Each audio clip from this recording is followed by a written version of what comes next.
You are already in the middle of the story, not the beginning. The middle, lost, delayed, surrounded by things that want to stop you from ever getting home. That is where Homer begins the Odyssey, and it is where your life actually operates. The monsters in this poem are not decorations. They are not ancient special effects. They are psychological mechanisms, exact ones, documented, named, and still operating in you right now. Homer knew your monsters 3,000 years before you were born, and he named every single one. The question is not whether you encounter them. You already have. The question is whether you're navigating them or being consumed by them. Start with what Homer starts with, the premise. Odysseus is not stupid. He is the smartest man in the Greek world, cunning, strategic, decorated, and it still takes him 10 years to get home. Intelligence does not protect you from your own monsters. Neither does willpower, neither does experience. Self-awareness might, but only if you know what you are actually looking at. So we begin with Polyphemus, the Cyclops. One eye, a being with no peripheral vision, no depth perception, powerful beyond measure, but seeing in only one direction. That is you when you are certain, when you know you are right, when your opinion is so solid it has become architecture. The Cyclops does not see Odysseus and his men as people. He sees them as inconveniences, as food. You have done this. When someone challenged your plan, your belief, your identity, you stopped seeing them as a person and started seeing them as a threat to be managed. This is what psychologists call objectification under ego threat. The Cyclops is not evil. He is self-contained to the point of blindness. And the trap Homer sets here is specific. Odysseus nearly ruins everything by needing the Cyclops to know his name. He escapes. He is safe. And then he shouts his real name into the dark so that his enemy knows who defeated him. The ego's need to be seen defeating its own enemy is one of the most reliably destructive forces in human behavior. Homer named it first. Ask yourself, when did you last announce a victory to someone who no longer had power over you? When did you need them to know? That is the Cyclops, still in you. Now the Sirens. This is the one everyone knows and almost no one actually understands. The Sirens do not promise pleasure. Read what Homer actually writes. They promise knowledge. They tell Odysseus they know everything that happened at Troy, every secret, every truth. Come closer and we will tell you everything. The Sirens sell the one thing the human mind cannot resist: certainty, closure, the complete picture. You hear the Sirens every time you fall into a rabbit hole of information that promises to finally explain everything, every conspiracy, every diagnosis, every ideology that offers a complete account of reality. The Siren song is, you can know, you can have certainty. Come closer. Odysseus does something extraordinary. He orders his men to tie him to the mast, and he listens. He does not plug his ears. He hears the song and survives it by removing his ability to act on it. That is the technique, not avoidance. Structural constraint. You acknowledge the pull, and you build a system that stops you acting on it before you are thinking clearly. Delete the app. Tell someone else your plan before you can abandon it quietly. Make the destructive choice structurally harder to execute.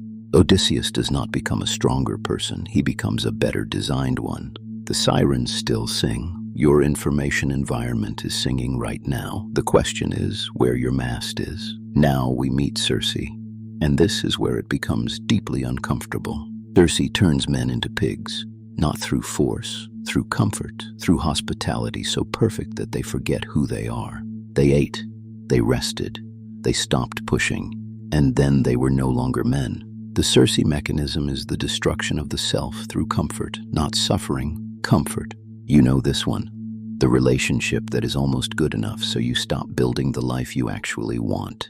The job that pays well enough, the city that is fine, the routine that works, technically, until a year passes, then 5. Circe does not imprison you. She makes the cage so comfortable you stop noticing it is a cage. Odysseus spends a year on her island. Homer does not judge him for it, but Hermes, the messenger of the gods, the part of you that still knows, comes to remind him who he is. There is a part of you that still knows. It is quieter than the comfort, but it has not stopped. The question Circe asks, without words, is how much comfort is enough to stop you from becoming who you need to be? Now, Scylla and Charybdis. the two monsters that cannot both be survived. Scylla is the six-headed monster on the cliff. She will take 6 men. She will always take 6 men. There is no version of this passage where 6 men survive. Charybdis is the whirlpool. She will swallow the entire ship, every man, everything, 3 times a day, without preference. Odysseus chooses Scylla. He loses 6 men. He saves the rest. He does not tell his crew what he has decided. This is the monster of impossible choice. Not between good and bad, between 2 losses, between 2 ways of being wrong. You know this passage. Every adult does. The job that destroys your time or the financial security that destroys your ambition. The relationship that is honest and painful or the one that is peaceful and dishonest. The parent you help and lose yourself or the self you protect and lose them. Homer's answer is not comfortable. You choose the smaller loss. You choose it consciously. You do not pretend you had a third option. The worst version of the Scylla-Charybdis trap is the one where you refuse to choose, and Charybdis takes everything anyway. Indecision is not neutrality. In a double bind, delay is a choice, and almost always the worst one. This is the monster that destroys most. Not the dramatic trauma, the ordinary, impossible choice held too long in suspension. Before we reach the Lotus Eaters, and we will, we need to visit the land of the dead. In the Odyssey, Odysseus descends to the underworld. He does not go to be punished. He goes to get information from Tiresias, the blind prophet. Tiresias is blind, and he is the only one who can see clearly. That paradox is not accidental. The people in your life who see you most clearly are often the ones with no stake in flattering you, the ones not invested in your comfortable story. The dead have no agenda. Tiresias has no reason to protect Odysseus's feelings. This is why descending into the uncomfortable truth about yourself from a person with no stake in your comfort is necessary navigation, not optional self-improvement. Now, the Lotus Eaters, and they might be the most dangerous of all. The Lotus Eaters are not malicious. They offer a flower, you eat it, and you simply stop wanting to leave. Not because your goal disappears, because the urgency does. Home is still somewhere, it just stops mattering. The Lotus Eater mechanism in the modern world does not taste like a flower. It tastes like a scroll, like another episode, like a nap that slides into an afternoon. It is anything that reduces the felt urgency of becoming who you need to be without obviously harming you. The lotus does not destroy your life. It dilutes it, gently, consistently, until one day the distance between who you are and who you intended to be is too wide to reason about. Odysseus drags his men back to the ships by force. He does not argue with them about it. You cannot reason your way out of lotus eating. Argument and reflection live in the same dulled mind the lotus produced.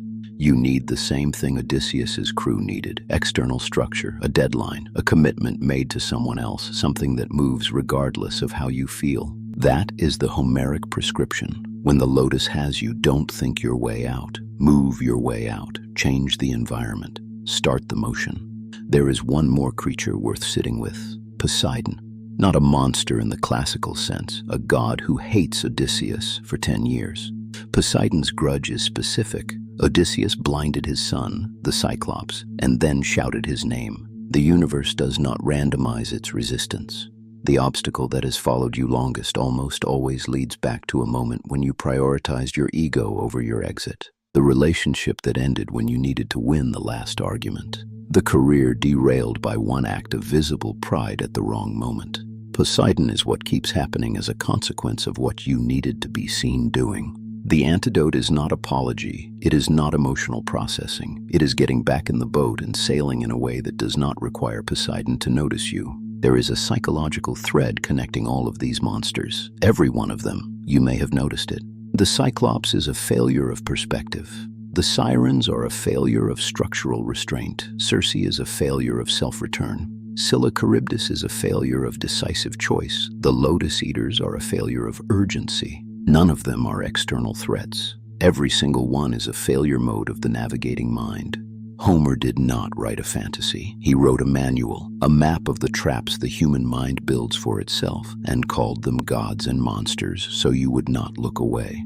Carl Jung understood this. He wrote extensively about the Odyssey as a map of the individuation process, the journey toward becoming a whole, self-aware person. For Jung, The monsters are the shadow, the parts of the psyche that operate below awareness that sabotage the journey precisely because they have not been named. The shadow is not evil, it is unacknowledged. And unacknowledged, it steers. The Odyssey is the story of a man learning to name the thing that is trying to stop him, and then navigating it rather than being devoured by it. That is what it means to individuate. You do not defeat the monsters. You sail through them with your eyes open and your hands on the wheel. So here is where we arrive, not at a victory, at a map. Your Cyclops. Where are you so certain that you have stopped seeing the other person as real? Where does your sureness cost you your peripheral vision? Your Siren. What information environment promises you certainty right now? And what structure would let you hear it without acting on it while your thinking is contaminated? Your Circe. What is comfortable enough that you have stopped moving? What is almost good enough that is preventing you from building what you actually want? Your Scylla and Charybdis. What decision have you been holding in suspension because there is no good version? Name the smaller loss. Choose it today. Your Lotus. What has diluted your urgency so gently that you barely noticed? What would you be doing right now if the urgency of becoming were fully present in you? Your Poseidon. What is the recurring obstacle in your life that traces back to a moment of ego? What did you need someone to know that you are still paying for? These are not rhetorical questions. They are navigation tools. Homer put them in a poem so that you could not look away. The Odyssey ends with Odysseus returning home, but not to rest, to reclaim. His house has been overrun by men who assumed he was dead and took over his life. He walks in disguised as a beggar. He waits, he assesses, he does not announce himself. This is the final lesson. The return to yourself after a long absence does not announce itself. It arrives quietly, assesses what has been lost, and reclaims it precisely.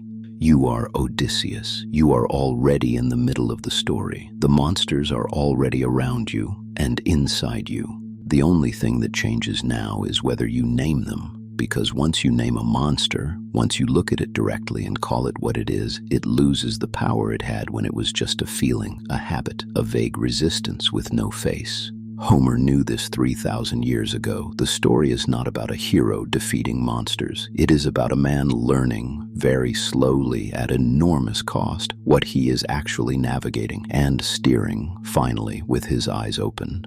If something in this landed, subscribe. There is more navigation ahead.